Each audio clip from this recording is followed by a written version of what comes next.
So it's interesting. I've only done, if I remember properly, three remote views on President Trump.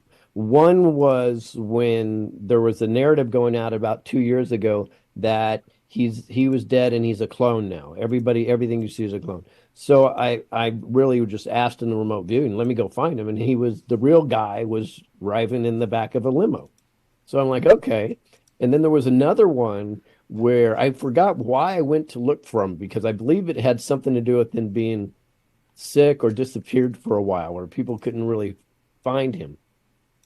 And I found the weirdest scenario in this, of course this could be wrong, but this is what I found is I saw him in like pajamas standing in a bedroom that's not so huge, but it almost felt like a jail, but I didn't feel like he was in, felt like he was there on purpose to be protected.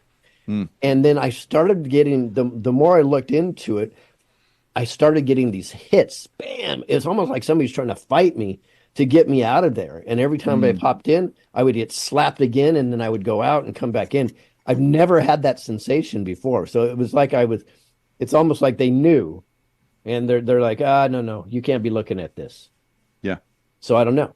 But the most I totally agree with you because I got similar hits right? a couple of years ago. I looked at it like you did a couple of years ago, and I saw him like in a room. It was a comfortable room, but he was there by himself, Hmm. uh, and I felt that he was protected there.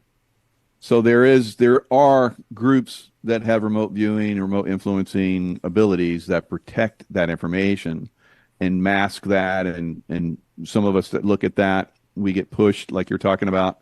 That is real. I've done that with a Getty, going underneath the Getty.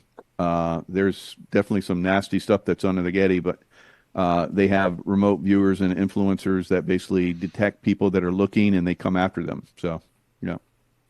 Okay, so that I love that. So we had a parallel remote viewing, Mm, which I think is mhm, really cool.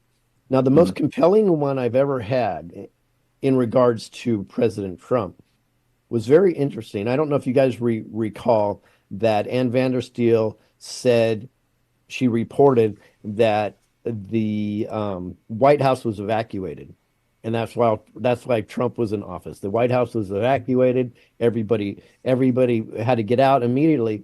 And I said, okay, well let me remote view that. And this is back then. I was doing it a lot more often. And I went and I immediately I found, well, they weren't all evacuated. It looked like essential personnel were all there, which I thought was very, very interesting.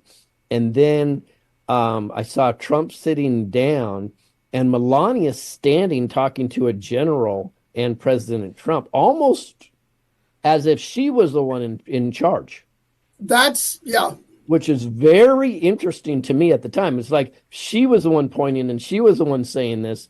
And the next thing you know is she did something else, and then a general escorted Barron out of the White House. But Melania looked like she was in charge. Hmm. But Yeah. here's what's interesting: the next day, Ann Vandersteel says, "Oh, my information was wrong. Essential personnel were still in the White House."